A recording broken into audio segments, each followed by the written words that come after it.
Assalamualaikum warahmatullahi wabarakatuh. Yang saya hormati Bapak Ibu penguji kinerja PPG dalam jabatan Angkatan Kedua Pendidikan Agama Islam tahun 2024-2025. Perkenalkan, nama saya Rita Azlina dengan nomor induk mahasiswa 03142376612 serta tempat tugas saya di SMP IT Permata Hati Kota Tebing Tinggi.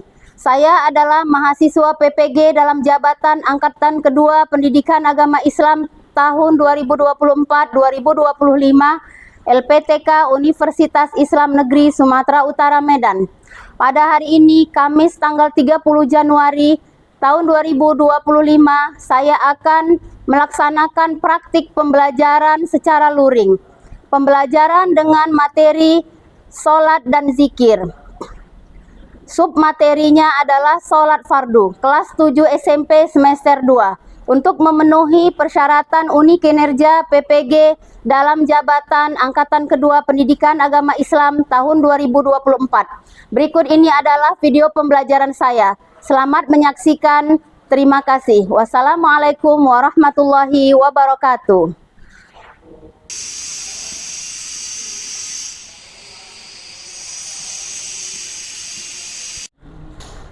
Assalamualaikum warahmatullahi wabarakatuh. Waalaikumsalam warahmatullahi wabarakatuh. Apa kabar anak-anak mualimah?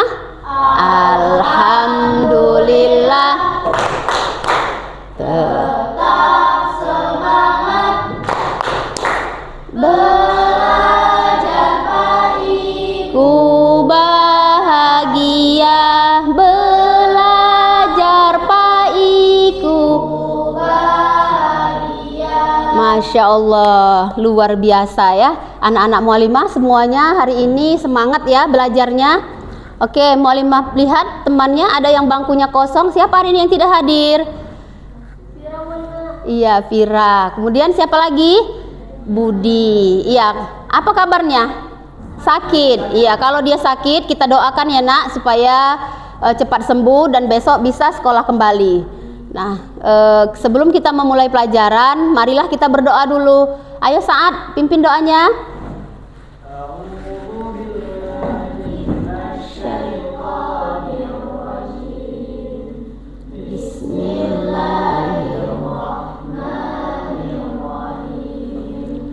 Rabbis shrahli sadri wa yassirli amri wahlul 'uqdatam min lisani yafqahu qawli.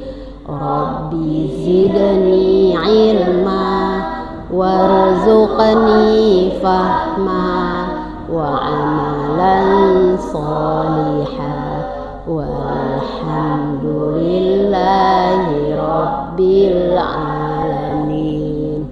Nah, oke anak-anak sekalian, kita sudah berdoa kepada Allah Subhanahu wa taala. Nah, sebelum kita memulai pelajaran kita, Mualimah akan memberikan sebuah motivasi kepada kalian supaya kalian semangat dalam belajar.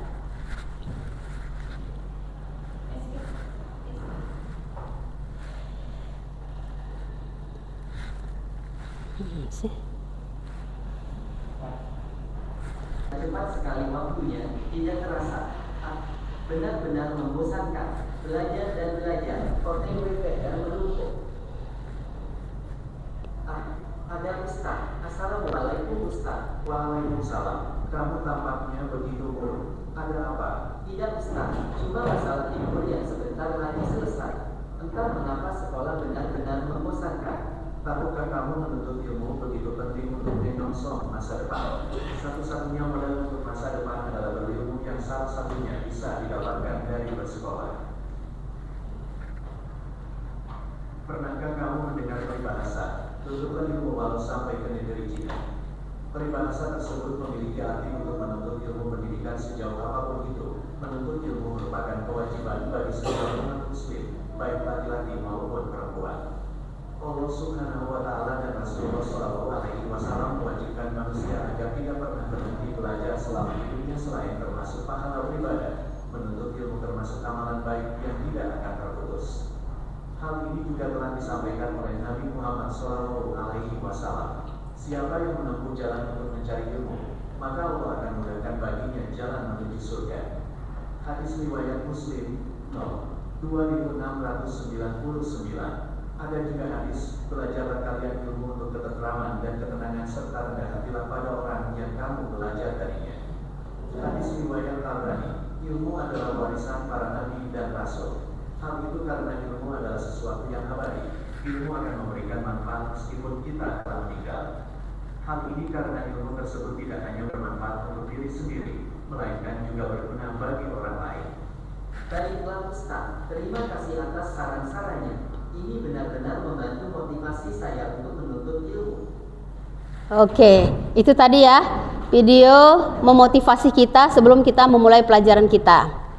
Nah, anak-anak mualimah sekalian, sebelum juga kita masuk ke pelajaran utama kita, ya kita kembali mereview pelajaran minggu semalam. Siapa yang masih ingat pelajaran minggu semalam?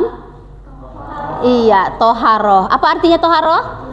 Iya, bersuci. Nah, jadi sebelum kita sholat, ya berzikir, kita wajib mensucikan diri kita dulu. Kita wajib membersihkan diri kita dulu ya. Yaitu kita bisa istinja, kita mandi, atau kita berwudu ya. Nah, oke, sekarang kita masuk ke pelajaran sholat dan zikir ya nak.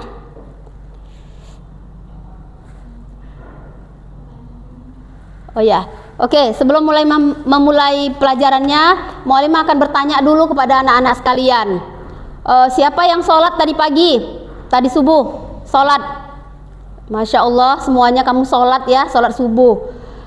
Kemudian Mualimah juga mau bertanya nih, kenapa sholat itu wajib hukumnya bagi umat Islam? Siapa yang tahu? Iya, Rianda. Karena sholat hukumnya wajib. Karena sholat hukumnya wajib. Siapa lagi yang bisa? Kenapa sholat itu merupakan kewajiban utama bagi umat Islam? Ayo, siapa yang bisa lagi? Saat? Sholat itu karena sholat itu tiang agama. Masya Allah, karena sholat tiang agama. Ayo tepuk tangan. Oke. Semuanya sudah pintar ya nak. Sebelum Mualimah mulai pelajarannya, kamu sudah mengetahui gambaran kenapa sholat itu diwajibkan di dalam Islam. Oke, lihat sekarang ya. Mualimah akan membuka video ke layar kaca kita. Nah, mari kita renungkan ya. Kalian tentu sudah tahu bahwasanya agama merupakan pondasi hidup manusia sehari-hari. Dalam Islam, sholat merupakan tiang agama. Maksudnya adalah sholat sebagai pilar penyangga yang mengokohkan keimanan. Sedangkan zikir dimaknai dengan menyebut atau mengingat Allah Subhanahu wa taala. Oleh karena itu, zikir dapat menenangkan hati kita. Lihat, dalam Islam ya, kalau dalam Islam itu sebuah bangunan, syahadah itu adalah pondasinya, sedangkan sholat adalah tiangnya, sedangkan dakwah adalah atapnya. Selanjutnya, di dalam hadis Nabi yang diriwayatkan oleh Baihaqi, ya Rasulullah bersabda, salat itu adalah tiang agama. Maka barang siapa yang mendirikannya, maka sungguh ia telah mendirikan agama Islam itu. Dan barang siapa yang meninggalkannya, maka sungguh ia telah merobohkan agama Islam itu. Apa itu makna sholat? Secara bahasa, sholat berarti berdoa atau cara berdoa untuk meminta permohonan kepada Allah Subhanahu wa taala. Kata sholat berasal dari bahasa Arab, yaitu sholla yang merupakan turunan dari kata yusolli sholatan. Sementara menurut istilah, sholat adalah ibadah yang meliputi ucapan dan peragaan tubuh yang khusus, dimulai dengan takbir dan diakhiri dengan salam. Sholat merupakan ibadah yang wajib dilakukan oleh setiap muslim sesuai dengan syarat, rukun, dan bacaan tertentu. Nah, di mana kita temukan dalil perintah sholat ini? Yaitu di dalam Quran surah Al-Ankabut ayat 45. A'udzu billahi minasyaitonir rajim. Bismillahirrahmanirrahim. Utlu ma uhiya ilaika minal kitabi wa aqimis shalah Inna sholata tanha 'anil fahsya'i wal munkar walazikrullahi akbar wallahu ya'lamu ma tasna'un. Yang artinya, bacalah Al-Quran yang telah diwahyukan kepadamu wahai Muhammad, dan laksanakanlah sholat. Sesungguhnya sholat itu mencegah dari perbuatan keji dan mungkar. Dan ketahuilah, mengingat Allah itu lebih besar keutamaannya dari ibadah yang lain. Allah mengetahui apa yang kamu kerjakan. Sholat berdasarkan hukum pelaksanaannya ada dua ya. Pertama sholat fardu, yang kedua sholat sunnah. Sholat fardu itu sendiri terbagi dua, yaitu sholat fardu ain, kemudian sholat fardu kifayah. Apa itu sholat fardu ain? Yaitu sholat yang wajib dikerjakan oleh umat Islam yang mukallaf dan tidak boleh ditinggalkan atau diwakilkan. Yang mukallaf itu setelah dewasa ya. Kemudian sedangkan sholat fardu kifayah, yaitu sholat yang wajib dikerjakan oleh umat Islam yang mukallaf yang telah dianggap cukup atau sah meskipun dikerjakan oleh sebagian orang saja, atau satu orang jika tidak maka menimbulkan dosa. Nah, contohnya sholat apa itu nak? Sholat jenazah. Oke. Sedangkan sholat sunnah muakkad dan sholat sunnah ghairu muakkad. Sholat sunnah muakkad adalah sholat sunnah yang dikuatkan atau sholat sunnah yang selalu dikerjakan Rasulullah Shallallahu Alaihi Wasallam dan jarang ditinggalkannya. Contohnya sholat apa nak? Hah? Sholat apa? Sholat duha. Lagi sholat apa? Sholat tahajud. Masya Allah, mantap Kak Salwa ya.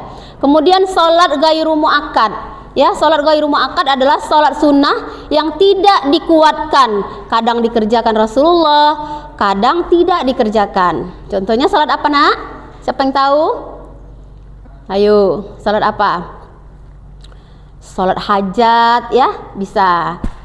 Nah, kemudian sholat dapat mencegah dari perbuatan keji dan mungkar. Jika sholat dilaksanakan dengan sempurna atau sungguh-sungguh dan ikhlas, maka akan mencegah kita dari perbuatan keji dan mungkar. Seseorang yang selalu melaksanakan sholat akan tumbuh rasa takut atau berdosa, baik dosa kepada Allah, dosa kepada orang lain, maupun dosa terhadap dirinya sendiri.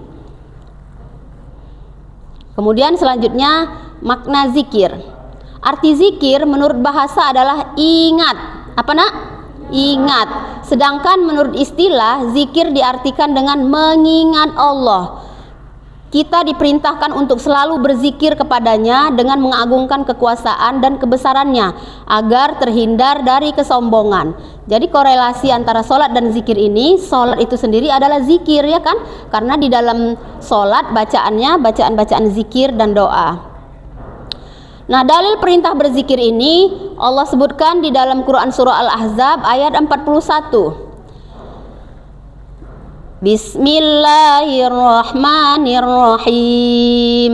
Ya ayyuhalladzina amanu dzkurullaha dzikran katsira. Artinya, wahai orang-orang yang beriman, ingatlah kepada Allah dengan mengingat namanya sebanyak-banyaknya. Nah, tata cara berzikir.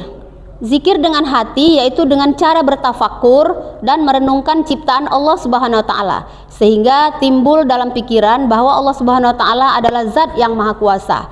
Ya, salah satunya kita bisa pergi ke pantai ya, kemudian kita melihat alam yang indah, pegunungan, di situ kita melihat kebesaran Allah. Kemudian zikir dengan ucapan, yaitu pengucapan lafal-lafal yang di dalamnya terdapat keagungan namanya. Contohnya tahmid, tasbih, tahlil, takbir ya. Kemudian membaca Al-Quran dan bersolawat. Kemudian mentaati perintahnya dan menjauhi larangannya merupakan zikir juga, yaitu zikir perbuatan. Oke. Hikmah melaksanakan sholat dan zikir. Ya, apa hikmahnya? Setelah kita sholat, zikir, apa hikmahnya? Pertama, tertanamnya akidah tauhid dalam jiwa seseorang. Yang kedua, kedamaian, keamanan, dan keselamatan dari Allah Subhanahu wa Ta'ala. Yang ketiga, memperkuat jiwa seseorang dalam hubungannya dengan Allah Subhanahu wa Ta'ala.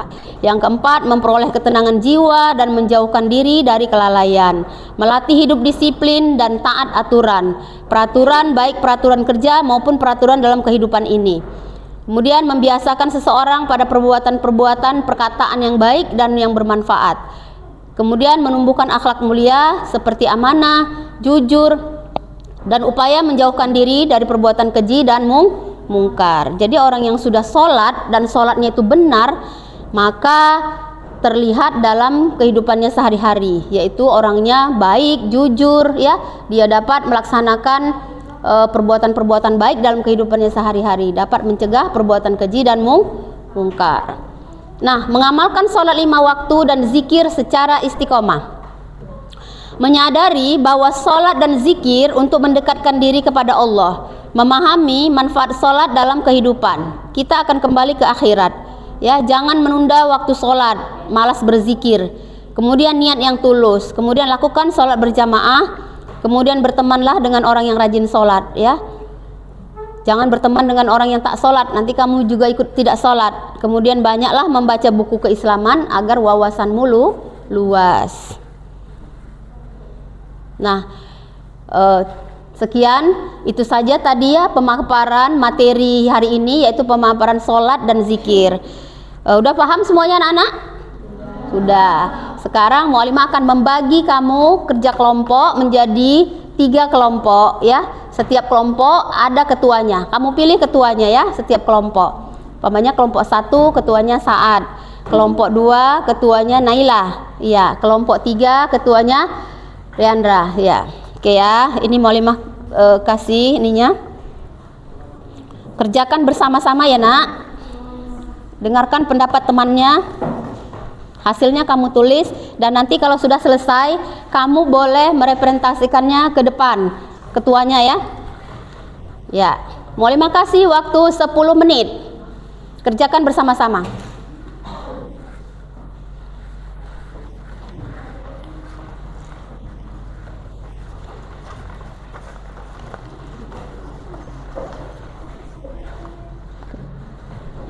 Oke,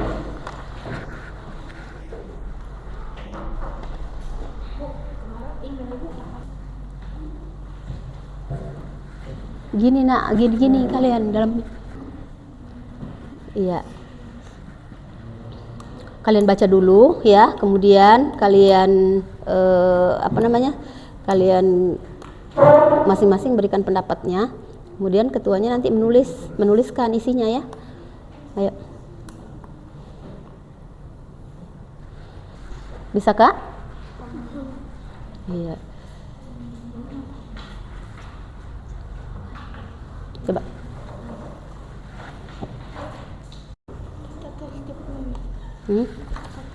Karakteristik.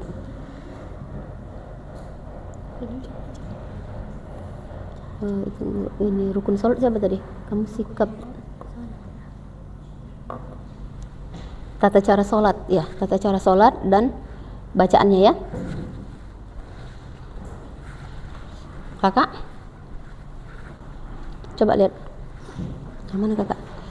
Kakak rukun sholat.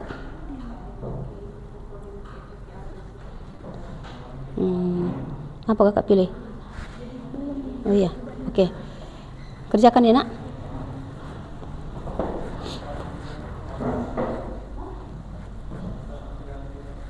Oke ya. Breaking ini lebih tak pandai. Tepuk 1 gitu.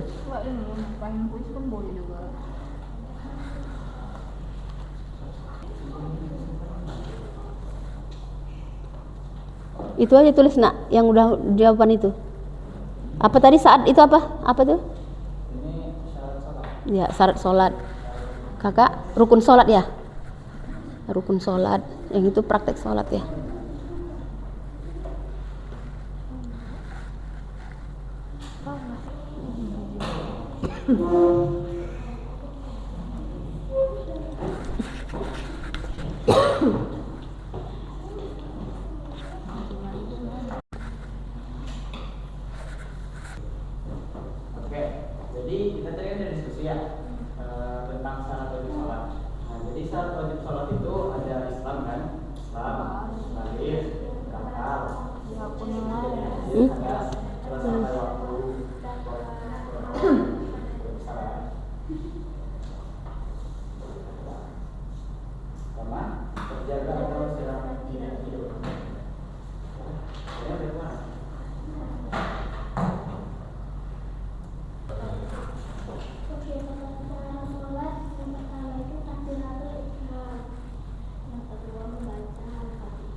Yes.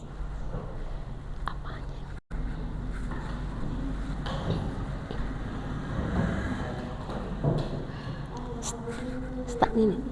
Iya, dipicit.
Oke, anak-anak sekalian udah siap? Iya. Sebelum kita panggil satu-satu ketuanya untuk mempresentasikan hasil rapatnya, maka kita akan ice breaking dulu ya supaya semangat. Oke, lihat.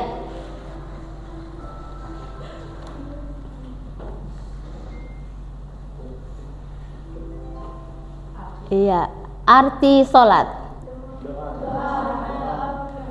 Oke.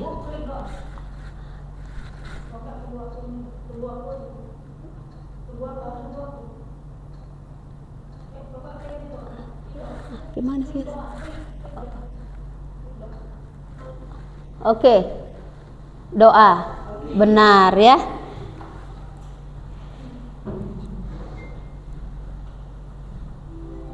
Iya, hukum sholat fardu. Masya.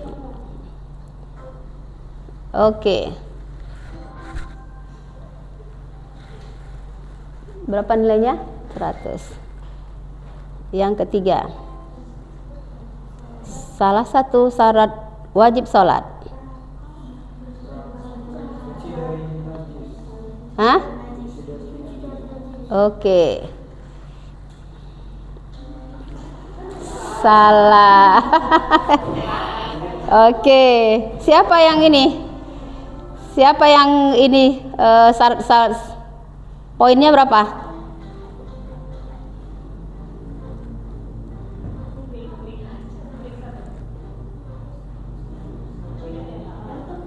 Iya. Poinnya 200. Gitu ya. Minus 200 ya. Oke. Syarat sah sholat.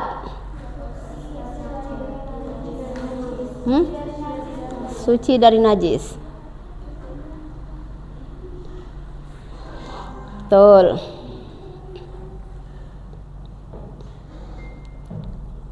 Yang kedua, bersuci dari hadas kecil. Apa?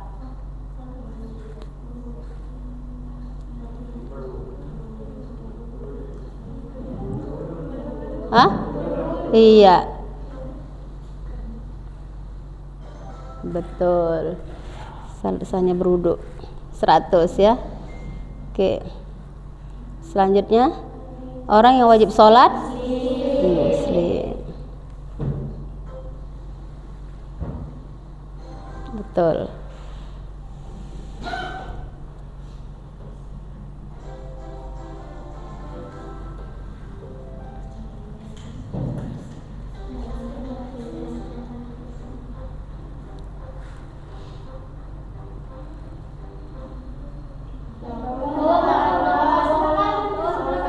Sebelah kanan.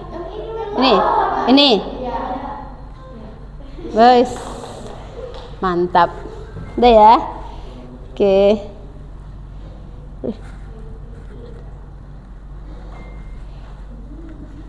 Lihat lagi. Batas aurat laki-laki. Iya, dari pusar sampai lutut. Oke.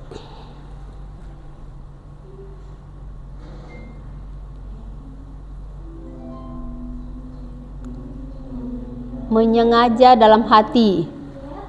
Apa itu? Iya, niat. Betul. Oke, yang ke-9. Salah satu rukun sholat. Iya, membaca surah Al-Fatihah. Kita lihat. Betul.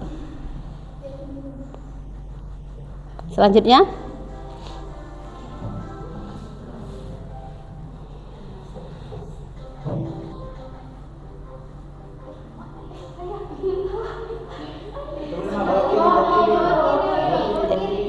nih, wes,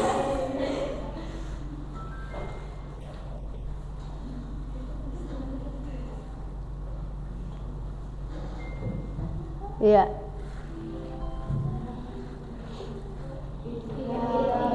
Iktidal.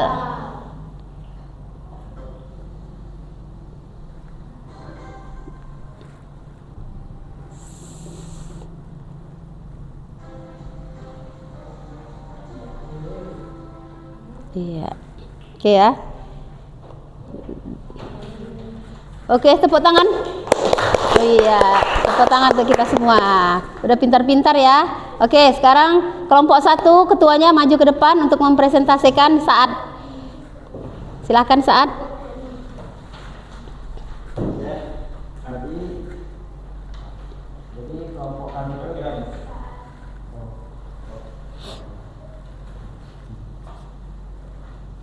Jadi kelompok kami itu dapat tugas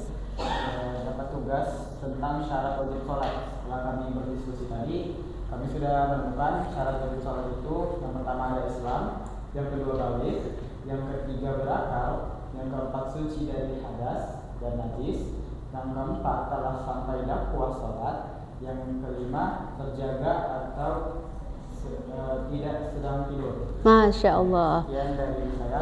Iya, ayo tepuk tangan dulu. Mantap ya. Sekali lagi untuk kelompok 2 silakan maju. Oh, siapa kelompok 2? Oh ya, Naila. Oke. Jadi kelompok kami mendapatkan tugas tentang tata cara sholat. Jadi setelah melakukan diskusi tata cara sholat itu ada 10. Yang pertama takbiratul ihram, yang kedua membaca Al-Fatihah, yang ketiga rukuk, yang keempat iktidal, yang kelima sujud, yang keenam duduk di antara dua sujud, yang ketujuh sujud, yang ke-8 tahiyat awal, yang ke-9 tahiyat akhir, yang ke-10 salam. Jadi sekian dari saya, ketua kelompok 2. Iya, tepuk bagus. Tepuk kan. Insyaallah. Ya, sekarang kelompok 3.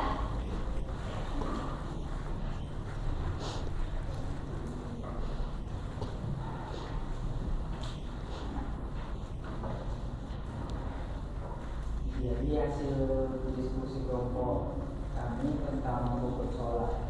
Yang pertama adalah dengan berdiri takbiratul ihram, membaca surah Al-Fatihah, rukuk, sujud 2 kali dengan mengaminah, duduk antara 2 sujud, duduk untuk tasyahud akhir, membaca tasyahud akhir, membaca sholawat atas Nabi, dan mengucap salam. Ya, Iya, hampir sama ya dengan kelompok 2. Oke, tepuk tangan sekali lagi. Iya. Oke, kamu semua sudah paham ya tentang bagaimana tata cara sholat dan berzikir. Nah, sekarang sebelum kita akhiri pelajaran kita hari ini, Mu'alimah akan membagikan lembar LKPD-nya. Kamu boleh mengisinya masing-masing. Di sini Mu'alimah membagikannya, ya, artinya kamu mengisinya masing-masing.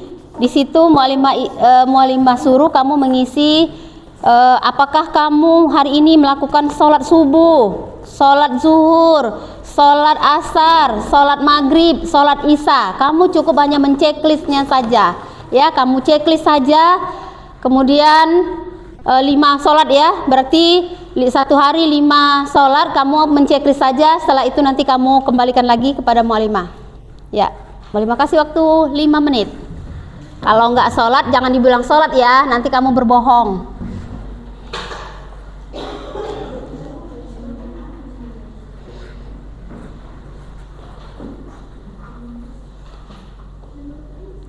Oke, udah selesai ya. Dah, kembalikan kertasnya. Sini, Mu'alimah periksa. Ayo kembalikan.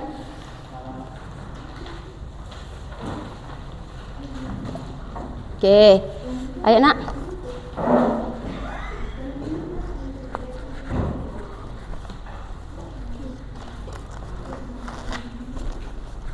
Udah siap?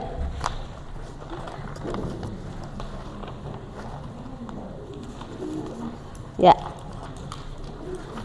Coba ya, Mu'alimah periksa dulu.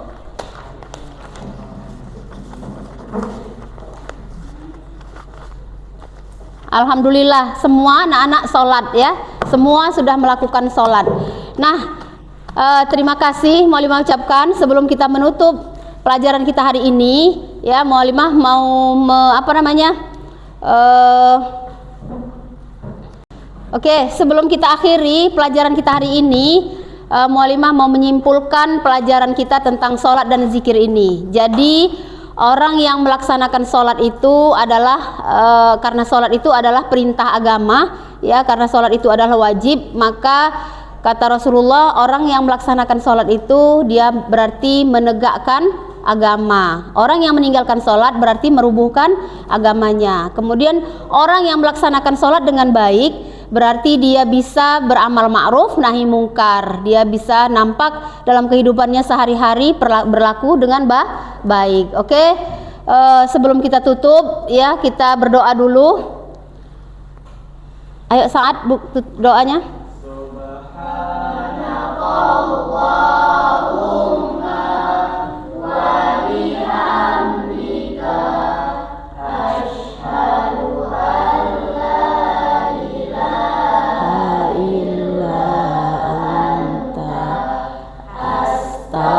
Astaghfiruka wa atubu ilaih. Walhamdulillahi rabbil alamin. Ya, silahkan kamu pulang ke rumah masing-masing. Jangan lupa dilihat barang-barangnya, jangan ketinggalan, dan jangan bermain-main di jalan. Assalamualaikum warahmatullahi wabarakatuh.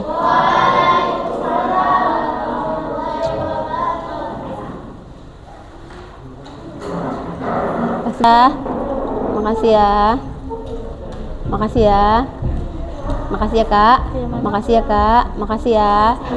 Makasih ya Kak. Makasih ya Bang. Makasih ya.